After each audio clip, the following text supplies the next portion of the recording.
voltamos à entrevista com o cientista político Eduardo Magalhães, aqui em Conjuntura, pela TV Mar, canal 25 da NET.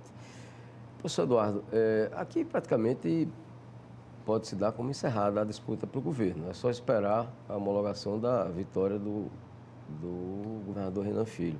Mas para o Senado a disputa era bastante concorrida. São 2 vagas, né? Esse ano, a gente do Brasil inteiro, em cada estado. Nós vamos escolher 2 senadores e nós temos aqui candidatos bastante fortes para essas 2 vagas. Qual é o seu prognóstico? Se é que a essa altura ainda dá para arriscar um prognóstico em relação a quem ganhará essa disputa? Olha, tudo que eu aprendi como ciência política, à medida que eu ia me envolvendo cada vez mais com a política alagoana e brasileira, eu ia me dando conta de que a ciência não se aplica na política do Brasil. E mais ainda, nesse momento, olha, Flavinho, lembre do seguinte, nós estamos vivendo uma nova era que se chama contemporânea, que não se compara com a última era, que foi a moderna. As coisas da era moderna, que é de 5 anos atrás, não se aplicam mais na coisa de hoje. Sabe, na verdade, cada eleição é um cenário. Não, mas no Brasil, esse novo cenário, que não é só do Brasil. Veja o que está acontecendo na Europa. Veja a França. Né? O maior exemplo, que não é um populismo, não. É uma nova linha de política. Eu vejo do Canadá, um primeiro-ministro do Canadá com 30 anos de idade. Isso é uma coisa, isso é o novo.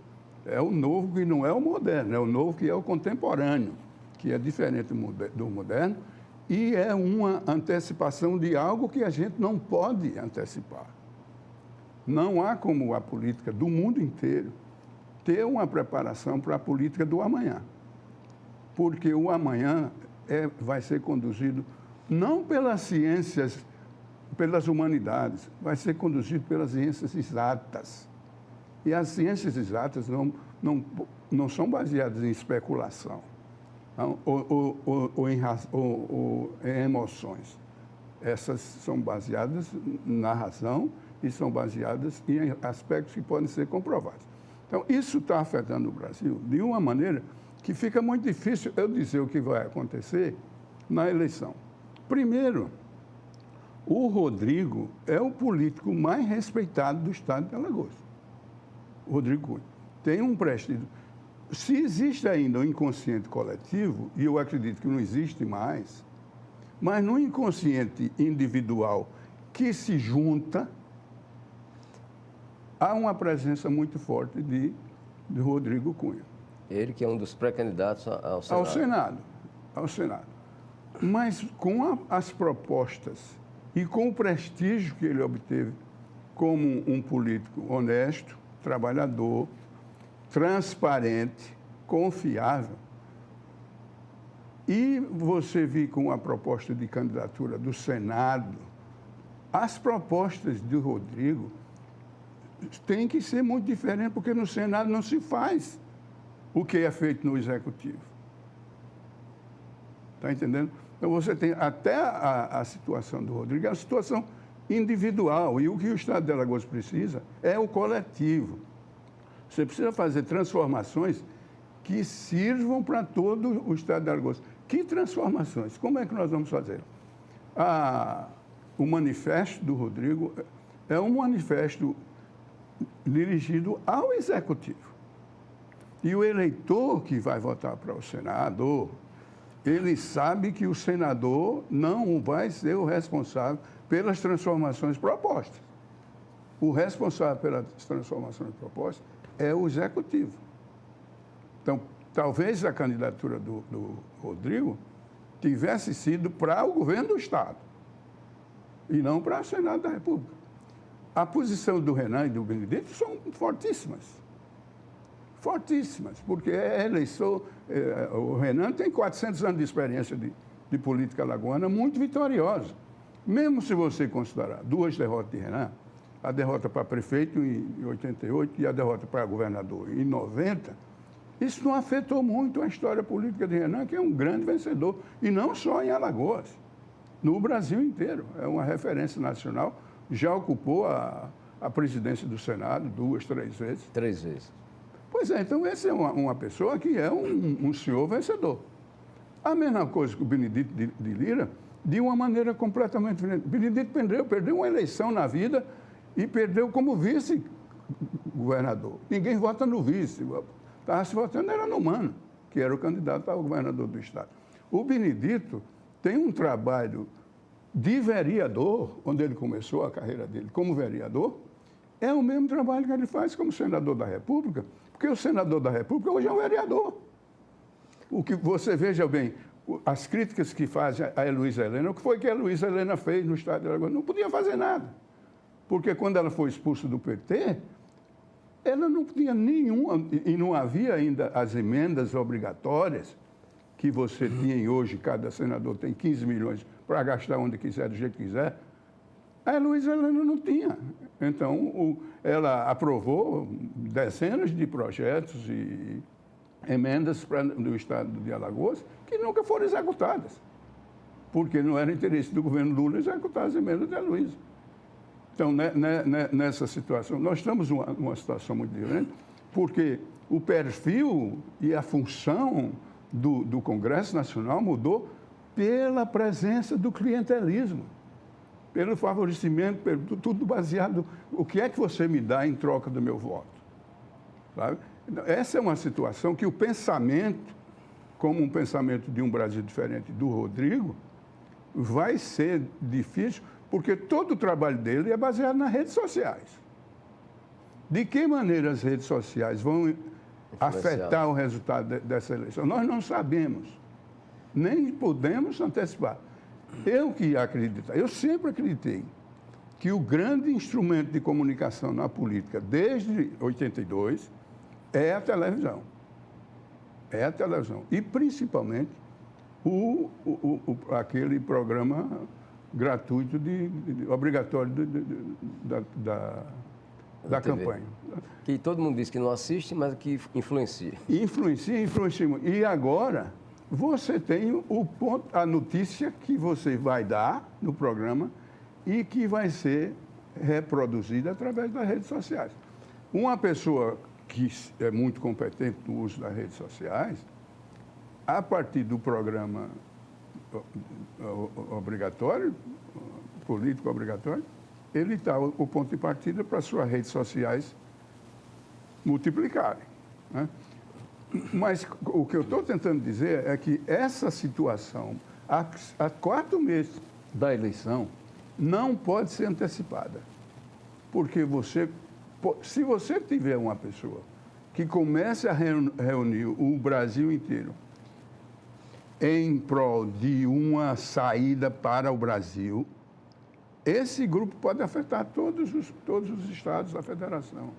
Professor Eduardo, falando agora em nível nacional, estamos aí, repito, há menos de 4 meses da eleição e a gente tem um quadro nacional seguinte. O PT insistindo com a candidatura praticamente natimorta do ex-presidente Lula, que está preso, e hoje o próprio Lula admite que tem pouca chance de ser candidato, tanto é que está propondo a candidatura do ex-prefeito de São Paulo, Fernando Haddad, né? Mesmo assim, o que se vê pelas pesquisas é que em qualquer cenário com Lula ou sem Lula, Jair Bolsonaro está no segundo turno.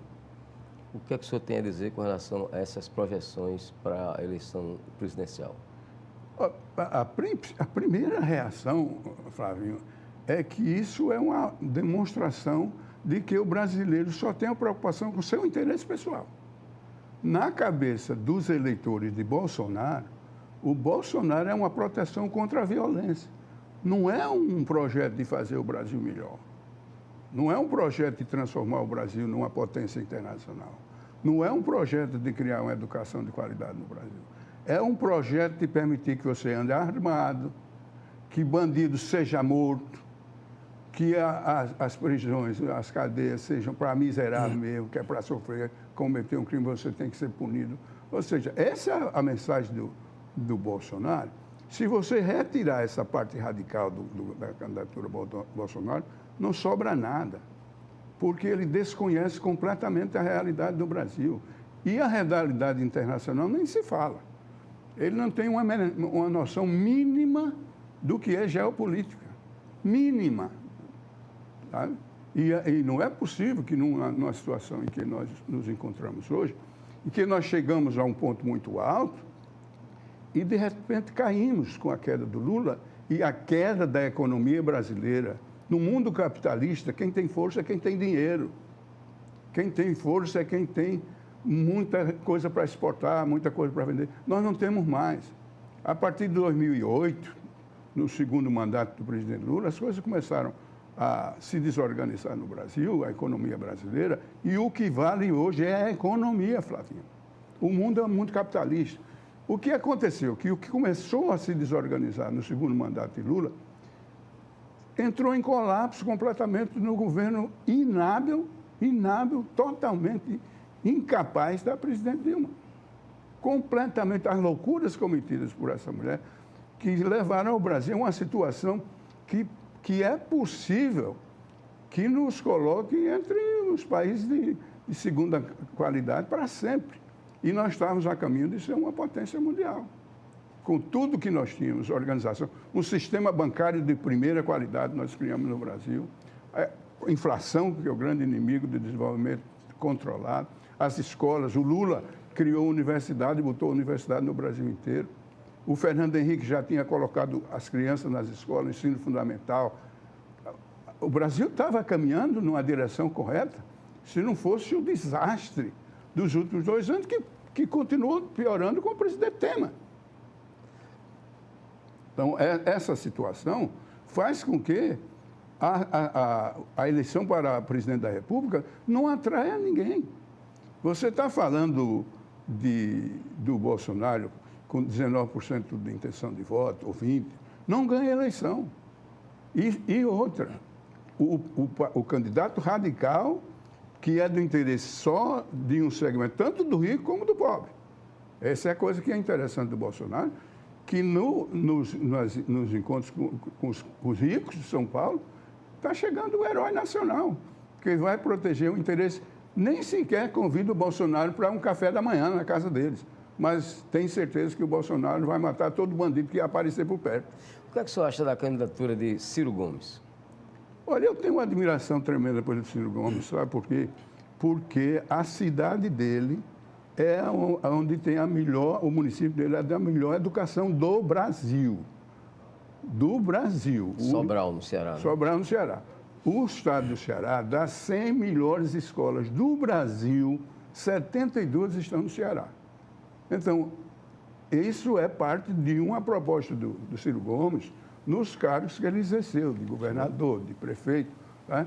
Então, agora, esse é uma pessoa que parece que é bipolar. Ele tem uma posição que você sai convencido que o Brasil estará muito bem representado como ele, governador. No outro momento, ele sai com disparates que o afastam de todo modo dele como presidente da República.